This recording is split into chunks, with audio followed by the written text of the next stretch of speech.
Three-point shooting is something that the 2015-16 Warriors seem to have on lock. And just 10 years ago, they were terrifying from range, not just because of Steph or Clay, but also because of Draymond Green. Draymond Green was shooting at that season 38.8% from three on 3.2 attempts a game. And then he never proceeded to shoot that well from three again, except for in the 23-24 season, which we'll get to. And so I was thinking back on the Warriors a couple of days ago, and I thought, man, the Warriors used to be so dangerous from three, and didn't Draymond Green used to be a good three-point shooter? Like what happened to that? Unlike a normal person, I decided, let's watch dozens of basketball games, do pages and pages of notes, and spend many, many hours figuring out what exactly happened to Draymond Green's three-point shooting. Hi guys, I'm Jordan. Welcome to Balanced Basketball Academy, and today we got a little bit of a film breakdown video essay mashup. We're going to talk about the Warriors and mostly Draymond Green and his distance shooting over the last 10 years, and what exactly happened where Draymond Green was a really solid three-point shooter in a couple of particular seasons, and then could barely shoot sub 30% for most of his career. What happens to make a guy great at shooting threes to not so great at shooting threes in a matter of 365 days? Well, that's what we're going to get into today. And we got a lot of film to go through, we got a lot of really interesting points, and the more I looked into these numbers, the more everything just kind of naturally fit together. And I'm very, very excited to bring this to you guys. Before we get into it, guys, make sure to like, subscribe. You guys have been really, really cool lately with my last couple of videos. So if you're new here, give it a like, boost in that algorithm, get me out of the algorithm dungeon, and we can get this video up to the top. I appreciate everybody, and let's get right into the video. The first thing I wanted to take a look at was Draymond Green when he was shooting at his best. This 2015-16 season where the Warriors went 73-9. Currently, that's the best team to have ever been put on a basketball court. That might get surpassed by the OKC Thunder this year. We will see. But as of right now, the best team to ever play the game was that Warriors squad. And I wanted to take a look at Draymond Green at the peak of his three-point shooting powers, what kind of attempts he was getting, and I looked no further than the 2016 playoffs. Gets it back, Green for three, bang! We're starting with the Portland Trailblazers, Game 3 versus the Golden State Warriors in the playoffs. There is no Steph in this game. There is Clay. And Draymond Green ends up shooting 8 for 12 from 3 in this ballgame, so it gives us a nice sample size to look at.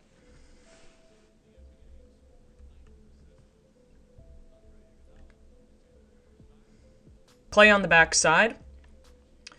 He's been guarded by Henderson, I believe. We have Sean Livingston setting that screen, that back screen, right? There's a double screen action where basically Clay can decide to go one way or the other. He decides to go baseline, and Plumlee, which is Draymond's defender, shades towards Clay that way, leaving Draymond for that pop right up here, and then he ends up getting an open shot. It is because of Clay that this shot is so open, and he's able to step right into that three. Very nice catch and shoot stuff.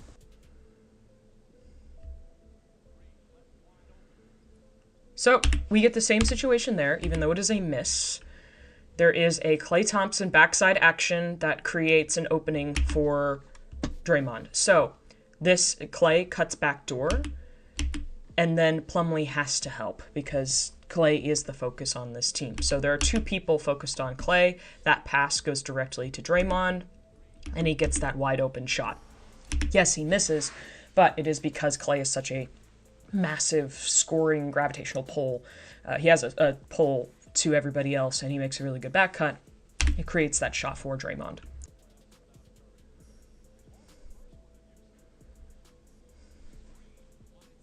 So, another miss. I'm not going to just highlight all of his misses here, I promise, but I am highlighting how he is getting openings. Let's look at Clay. He sets a screen for Clay. Crabbe gets caught on the screen, is trailing. Now Al-Farouq Aminu, or is that Ed Davis? No, that's Ed Davis. Ed Davis has to step up, right? That leaves Draymond open on the pop.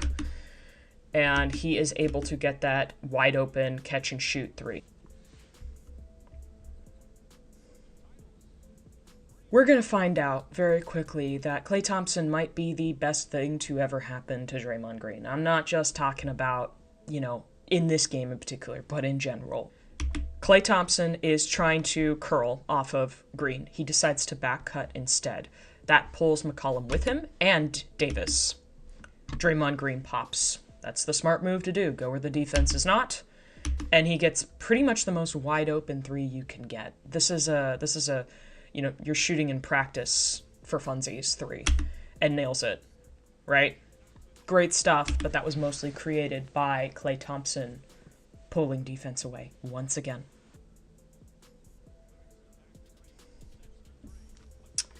So the drop coverage was super low here and left the pop man right wide open.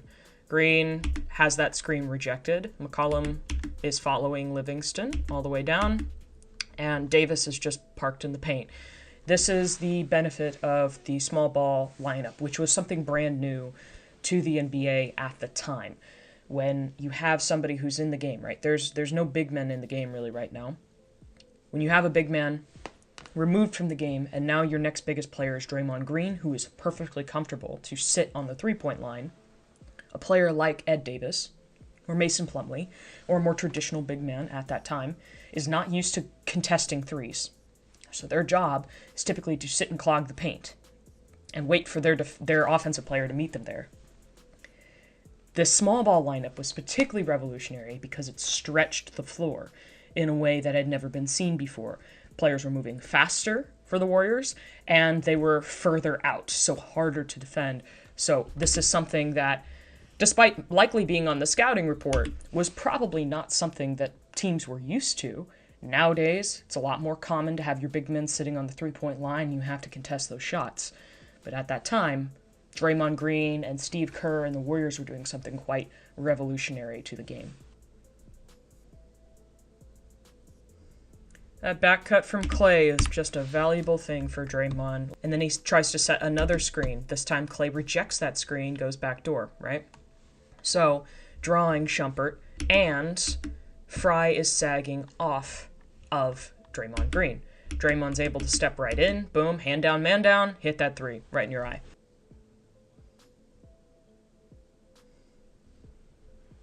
Shumpert runs out too hard, frankly, on Klay, and Klay fakes and is able to drive. Now, because of that, LeBron has to come over. So LeBron's coming over here and trying to guard this area right there to stop Klay from getting a drive all the way down the middle. That leaves Draymond, who is the next best man because the help side's coming from the strong side, right out here for that pass and that open shot. He spaces, hits that three. Beautiful shot. There's just nobody near him. There's literally nobody near him. They just left him out there. LeBron is just chilling in the paint. Again, Klay does drive, so Klay's drive does draw some attention from James as he has to stop that drive, and then Kevin Love has to come over and help the helper. But at that point, the ball's already in Draymond's hands. Kevin Love doesn't stand a chance. Like, he's got all this ground to cover. There's just no way he's going to be able to get all the way over there. That pass moves a lot faster than a human being could, so you end up with an open three. But that's just because that's the shot that teams are willing to give up, and Draymond was willing to make you pay for it. It's the same exact play. There's that drive, LeBron helps, Draymond spaces, catch, shoot, three, boom.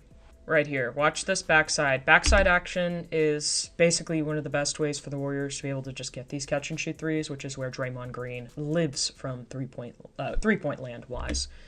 So I think that's Maurice Spates sets that, kind of back screen. Tristan Thompson is just well below that screen because he doesn't see the need to curl and stay next to Draymond. Easy next play pass, hits that three, open shot.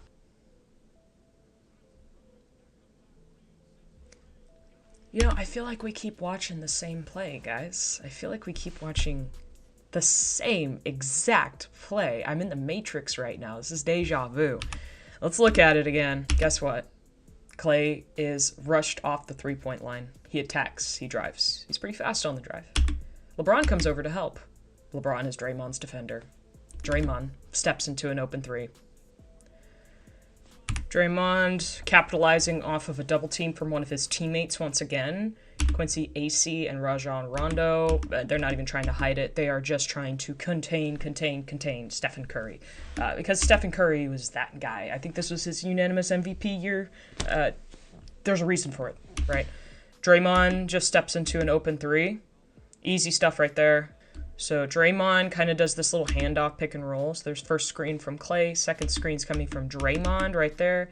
And Draymond recognizes I'm pretty low into the paint, so I am not going to continue to pursue a roll in this direction because there's just too many people here. So it's a perfectly valid option for that roll man to actually pop out to this area right here, just to draw defense away or potentially create an open shot for himself, which the open shot for himself is what happens right here. Boom, pops right out after Curry draws two, and he hits that open three.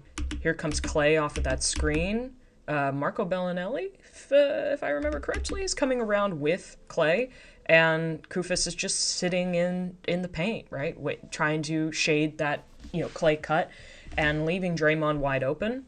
This is really great stuff from Draymond, where he will just pop because he notices that two men are being pulled by Klay or by Steph. We just watched 4 games in part, and we took a look at a lot of Draymond Green's three-point makes and a couple of misses just to kind of get a flavor for the type of shots that he's shooting. He's shooting a lot of catch and shoot off of a pick and pop or off of, just a double coming from the other side, and he's spacing out catch and shoot. He's not creating a lot of threes. He's not dribbling into these threes. He is purely a catch-and-shoot guy, which great three-point shooters in the past have been catch-and-shoot guys. Somebody like a J.J. Redick was a spectacular catch-and-shoot guy, but there's different flavors and different levels to that.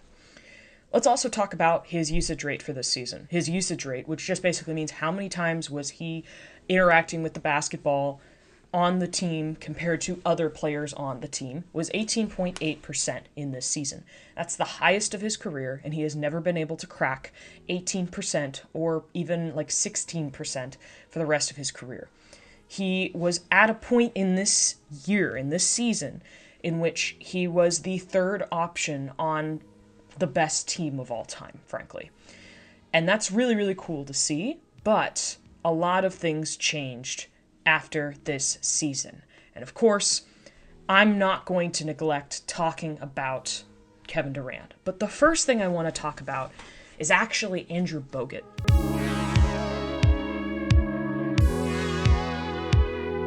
Andrew Bogut was somebody who played for the Warriors for a number of years, and his last season was that 2015-16 season with the Warriors.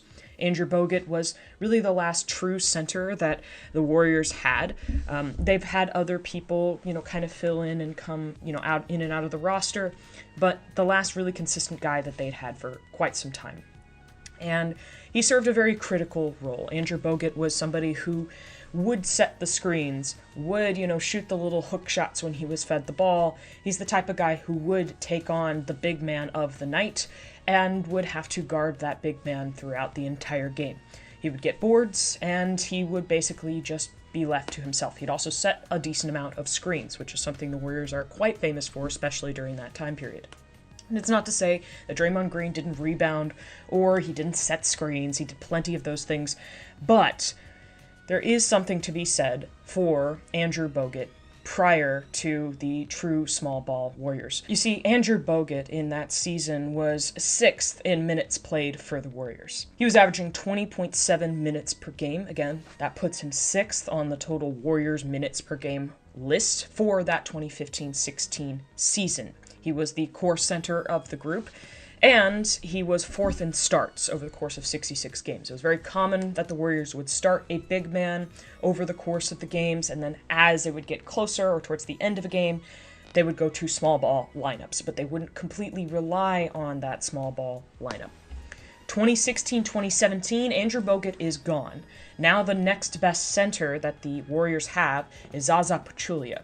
And Zaza Pachulia was only 7th in minutes played per game with 18.1 minutes per game. So the center minutes, for a true center at least, dropped off significantly in a matter of 1 year just because Bogut is no longer on the roster. Now, Zaza did start 70 games, so he was somebody you would see at the beginning of the game. He would get the tip, so on.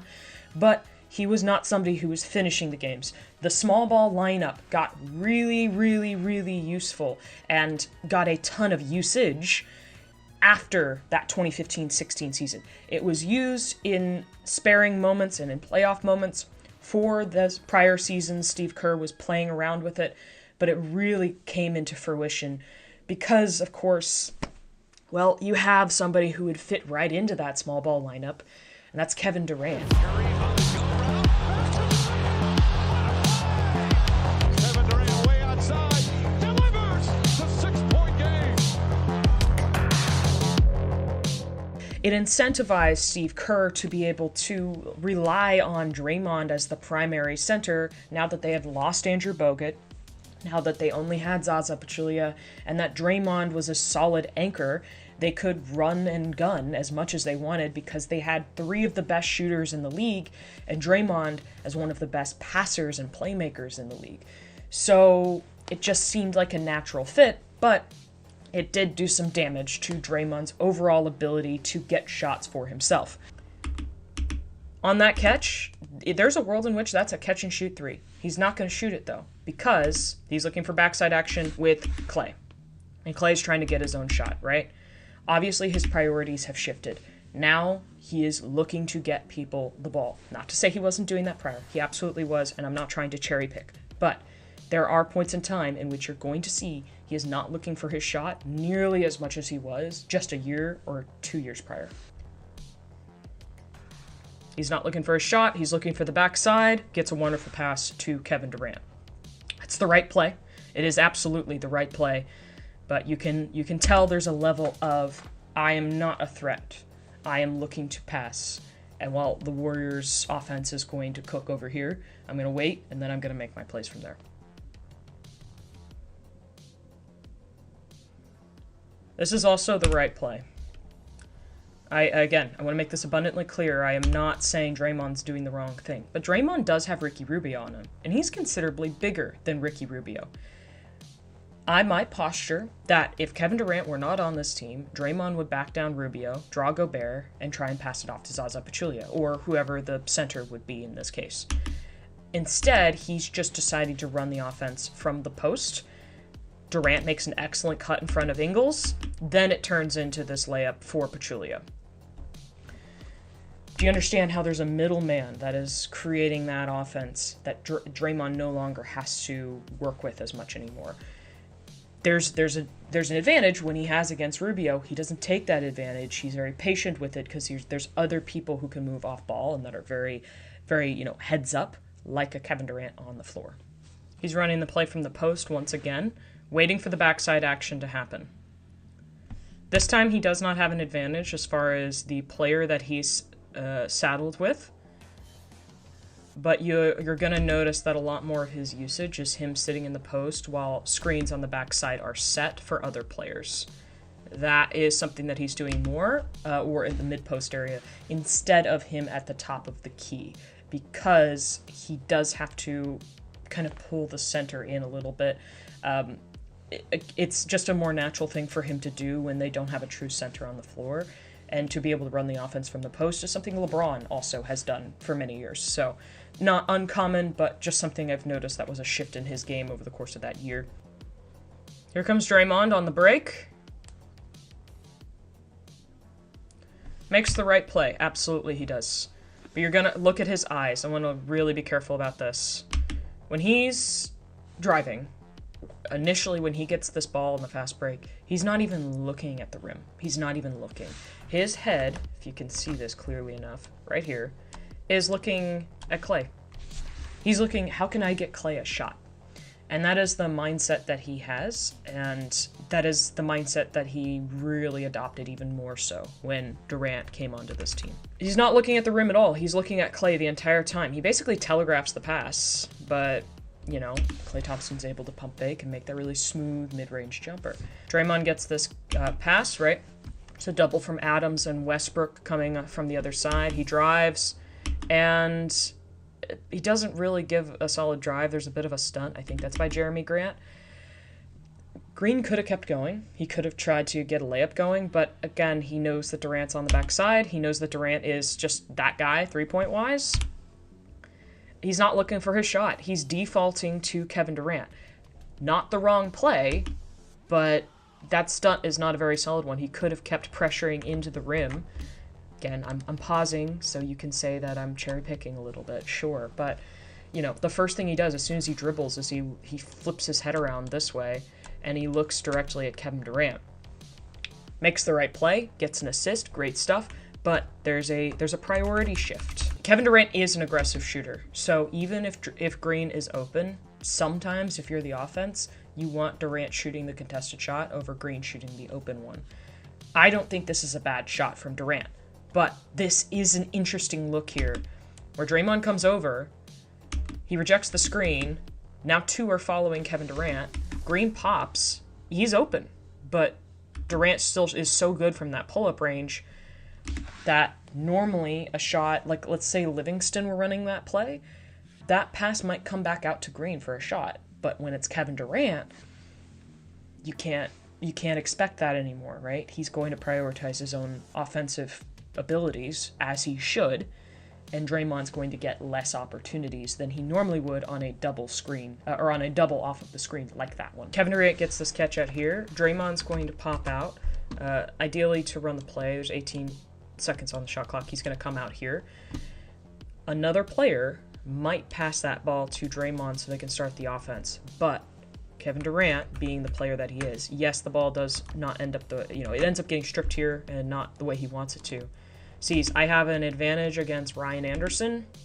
I can beat this guy to the spot, and I can drive by him. He loses the ball, sure, but the power has shifted. He's not getting the ball to Draymond to set up the play because Draymond's now the third option and the de facto point guard. It's Kevin Durant. I'm going to shoot the ball. I'm going to drive. I'm going to look for my shot. And that's what he did right there. So, of course, the dynamic of the team is going to change fairly dramatically, even though it was relatively seamless. Draymond Green suddenly goes from the third option to the fourth option. He goes from 18.8% usage to 16.2% usage. Again, Kevin Durant is an unselfish guy, but of course, when he's on your team, you're going to touch the ball less, and Draymond also shot the ball less. He went from 10.1 field goal attempts a game to 8.6 in a matter of a year. And since 2018, he has not attempted 8 field goal attempts on average per game. So those numbers kept on dropping even, as KD was on the team for a couple of years, and even since then, it has not rebounded then. And on top of that, a lot of the dirty work is being done by Draymond Green. Setting screens, getting rebounds, taking a lot of punishment from the bigs is now being more offloaded to Draymond and a couple of, C-tier centers, as I would put it.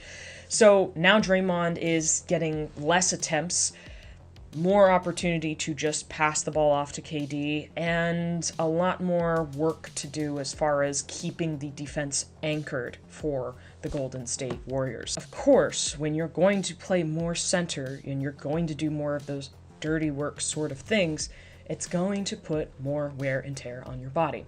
And we'll get to that at a later point, but I wanted to bring up the point in which the Warriors did have a center.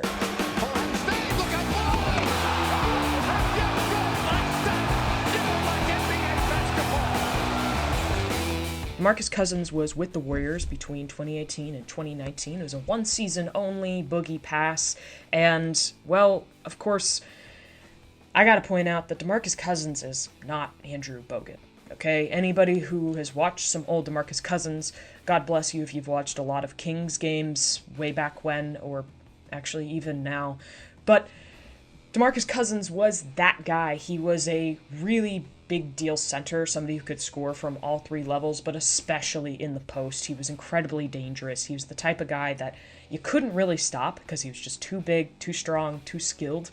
And he dealt with some injuries, of course, that kind of hampered his ability and lowered his contract to be able to fit him into the Warriors for a brief period of time, and it made them look even more unstoppable than they had been before.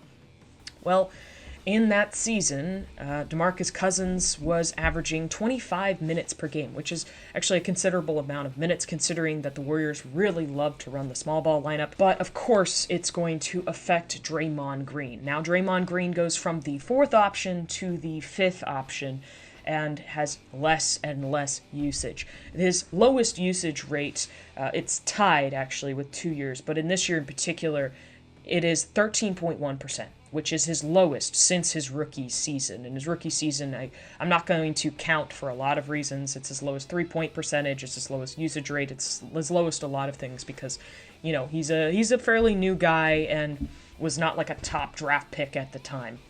So now Draymond Green has the center he wanted, but it's not the center who will just run, rebound, set screens, play solid defense, and kind of, you know, fit naturally into the offense. He's one of those guys that's going to demand some touches, and that's going to put Draymond Green in an even rougher spot as far as his ability to get open shots, threes, or otherwise. So, as I talked about, there are times when, because he had Steph and Klay on the team, those guys would draw doubles, he would get open shots. Now there's just too many cooks in the kitchen, and Draymond Green is just getting shifted further and further down the ladder. So what happens after 2018 and 2019? Well, a bunch of catastrophic things happen.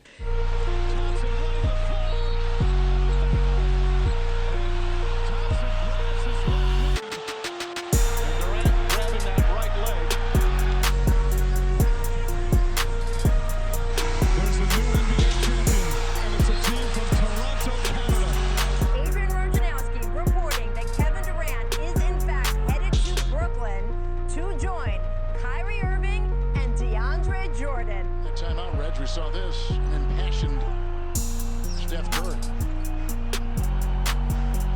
That might be the most animated I've ever seen him during a game.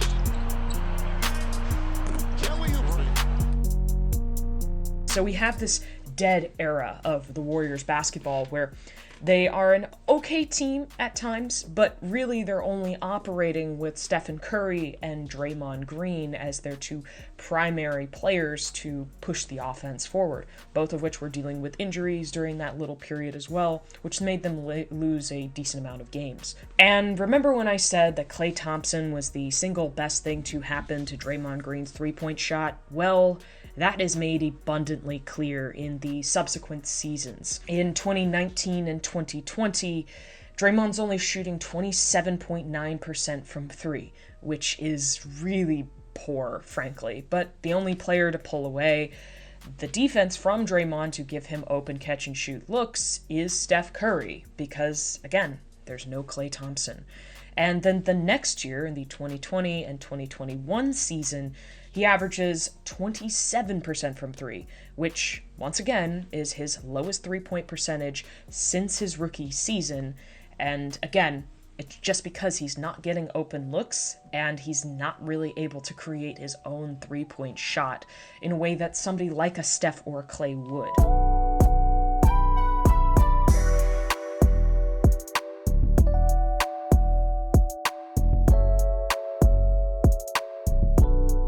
Remember what I said about the wear and tear? Well, there's a particular season in which the Warriors did come back. Klay was back, Steph was back, Draymond was back.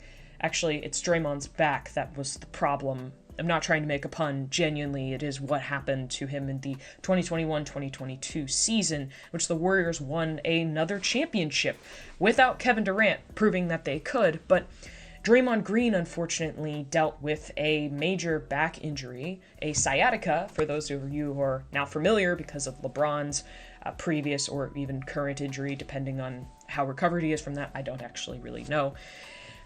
Basically pinching some nerves in his back and creating a lot of problems for his calf. And the issue with that means that he said he could not jump properly off of his calf during that season. The beginning of the season, his three-point shooting was abysmal. He missed a good chunk of games in the middle of the season. And at the end of the season, because the Warriors were contenders and on this lightning-in-a-bottle hot streak run, he decided to come back, play in the playoffs, but his three-point shooting was still really poor. And most of that is because, well, he didn't have any lift on his shot. And I think he was aware of this pretty acutely when he was playing in these playoffs. There's one of those open shots off the drive. You can see the shot just looks a little bit more awkward. He feels like he has to heave it more with his shoulders and upper body because his lower body is just not able to properly give him what he needs. I would assume, again, I'm just assuming, I don't actually know anything, he's probably on a decent amount of painkillers to be able to get through this sort of thing, or is just really weak. It's one of the two. Either he's dealing with some weakness because the injury is partially recovered, or dealing with some pain, and that is creating this. There's Draymond. He is as open gets, but he decides to drive instead. It's a nice aggressive drive, but again, he is not prioritizing shooting at all. And you can say that this is because it's just his style of game. He does want to drive as a default. That is fair. I would agree with you. But I think even more so, I've had this happen before when I know that my shot is just terrible and I'm like, the only way I'm going to be able to get any kind of offensive momentum, or at least try, is if I just drive. And that's the first thing that he's looking for, is just, I'm going to just try and drive and just see if I can get a layup, because a layup is going to be a lot less technical and a lot less based on my ability to make sure I'm super proper when I'm shooting than a jump shot obviously would be. Same thing right there. He's not looking for his shot even remotely. Frankly, he knows that he's not going to be able to get the lift he wants. There's a shot right there. He doesn't shoot it. He's frankly, he knows. He's aware. And that is abundantly clear when you have the hindsight of knowing that he is not 100% in this game. Or in really any of the games that we're about to watch. Yeah, not even looking for a shot. He doesn't even give the jump shot a passing glance. Look at how open he is. And I'm not saying he needs to force threes, but like, holy cow, dude, look at the space between him and Adams. His head doesn't even, like, his head just passes right by the rim as he's looking. He's just looking to run the play over here. He does not even care about shooting. Doesn't care. And again, it's just because he knows it ain't going in. That's about as open as you get. Lift is not in the shot, and he misses it right there.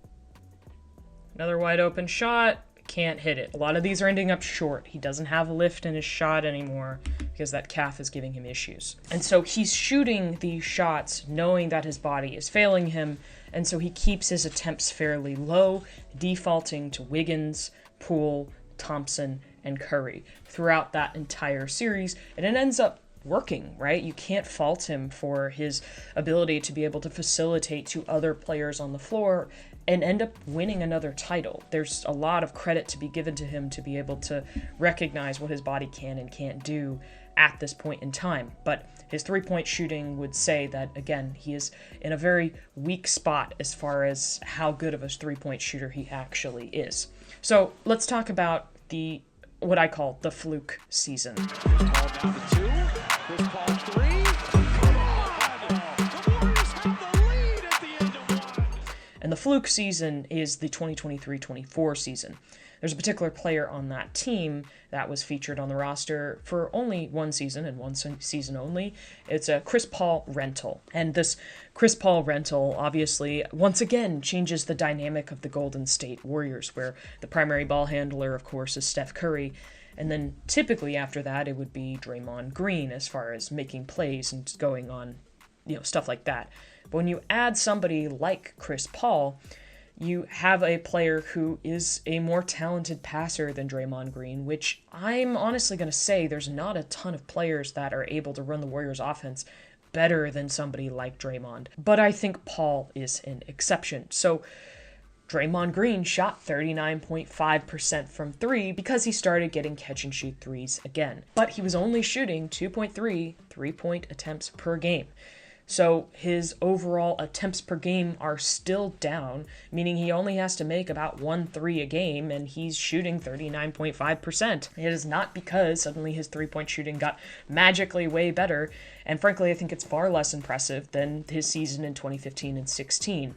But on the paper, it looks like all of a sudden he got his mojo back, which I just don't think is the case. Because the very next season, he drops down to 32.5% as soon as Chris Paul leaves. So obviously, I think there's some effectiveness there. On top of the fact that his usage also went down in the Chris Paul season, meaning that some of his shooting opportunities were gone, and the ones that he got were catch and shoot, which is where he shoots the three ball the best. It was definitely worth challenging. They get to keep it no challenge. Draymond, the naked handoff and the dunk. Because Stephen Curry is coming off of there, everybody's so worried about him.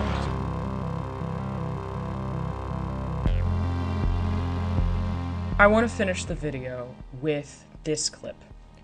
We're going backwards. We've been through a lot of games, and now we're going back to where we began, because this particular clip is emblematic of exactly the point I want to make. Draymond Green knows he is not a three-point shooter, and he has known that even when he was at the peak of his powers. Right here, Draymond Green gets an opportunity from the top of the key.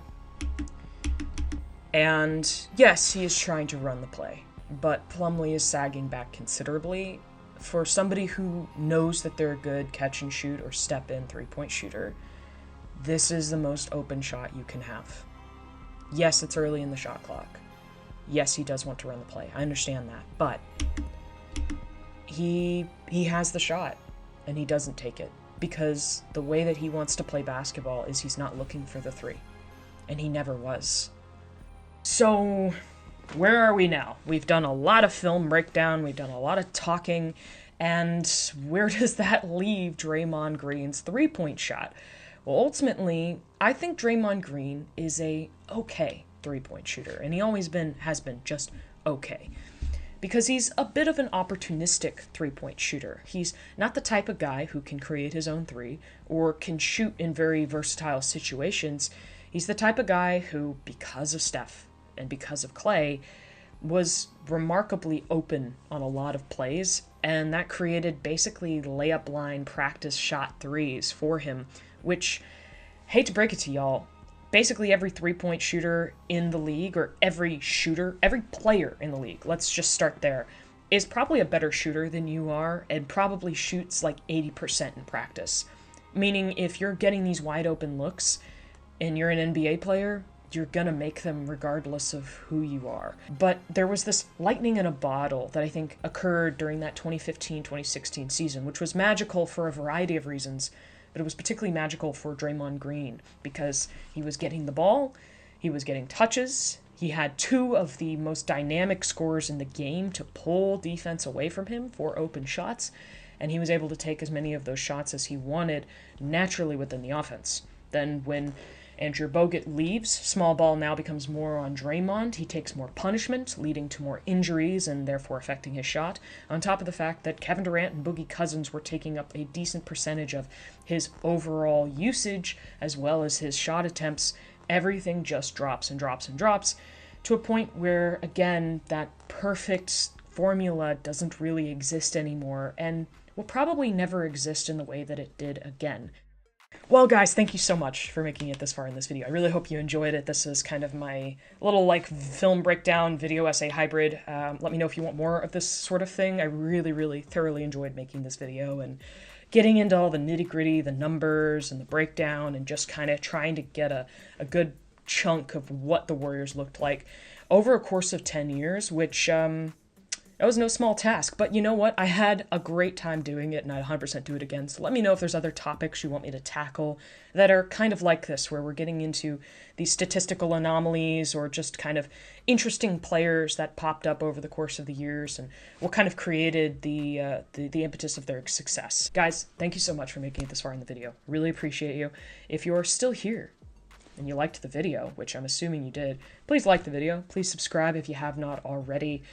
Get me out of the YouTube algorithm dungeon. And I will see you guys in the next video. Have a great rest of your day.